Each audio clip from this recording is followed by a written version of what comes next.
Quarantine. Not for the first time.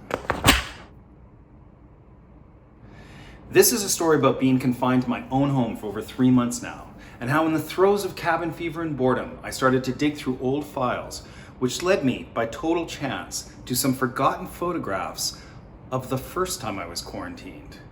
I was 24. 2 years earlier, I had finished my film degree in Montreal and had moved to Toronto to work as an assistant editor in the burgeoning film and TV industries. I hated Toronto. I lived in a house full of junkies. I couldn't find one glimmer of the charm or the company that I had enjoyed in Montreal, and I couldn't wait to get the hell out of Dodge. It took me about a year to save enough money and hit the road. I planned to travel around the world solo on a budget of $400 a month. I would start in Australia, where an Aussie heartthrob of mine was making art and working in an Italian restaurant. I saw her as the flicker of light at the end of a long, dark tunnel. I got on a plane and spent a month with her, which was wonderful. But when I left Sydney for Indonesia, I had a broken heart. After I'd spent months traveling overland through Indonesia, Malaysia, Thailand, Burma, Bangladesh, and Nepal, I'd lost about 20 pounds and was managing to live and travel on just half of the money I had budgeted, $200 a month. I had licked my wounds, was meeting eccentric stellar people, immersing myself in exotic cultures, and enjoying some of the most unique experiences of my life. Geckos tickled my skin as they scurried over my sarong. Monkeys danced on temple walls. Complete strangers brought me into their homes and treated me like family. It all culminated in Pushkar, on the edge of the Great Indian Desert.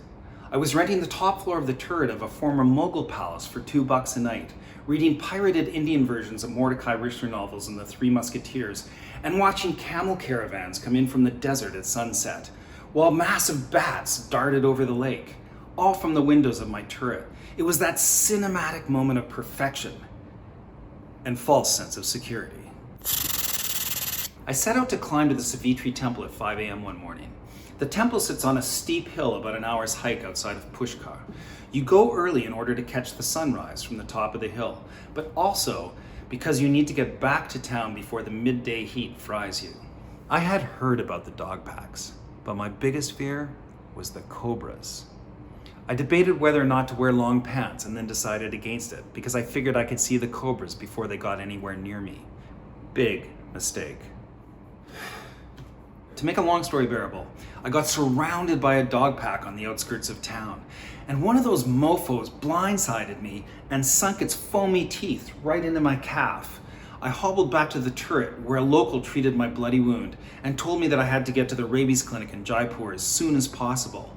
Jaipur being about 10 hours away by bus through the mountains. If not, I would develop rabies and die an ugly death.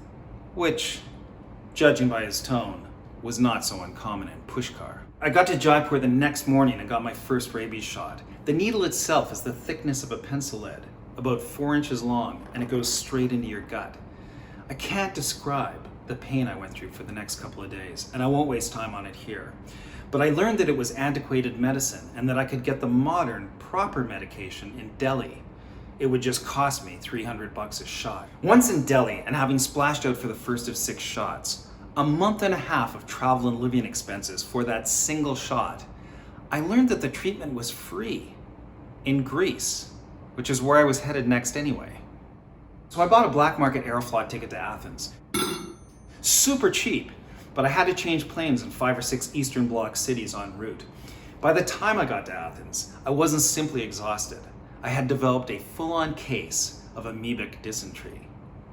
I have never been so aware of toilet locations in my life. If I so much as looked at a corn chip, my gut would contort and I'd be on my feet pushing through some line somewhere. I went straight to a hospital. They gave me the first free shot for rabies. Then they found out about my dysentery, and that's when it happened. They officially quarantined me. They thought I had cholera, which is highly contagious. So I spent days isolated in a pension, staring at the walls and the weird photos, asking the lovely old widow who ran it if she could bring me a butterless piece of toast and a hard-boiled egg a couple of times a day. According to the doctors, it was the only thing I could eat. But oddly, all alone and locked up in that room, I was so damn happy. You might not get that from this photo, but I had my Alexandre Dumas and my Mordecai Richler, and I could hear the lively sounds and smell the savory aromas of Athens all around me. Eventually, I tested negative for cholera, and the authorities released me into the general public, where I would venture out for daily walks, pinching my ass cheeks tight together, scanning for the magical letters WC, and hoping that the dysentery meds would kick in soon. But there I was, young, wide-eyed, rolling with the punches, so alive, so aware that I'd managed to outlive some bad mojo, and so aware that I might not have.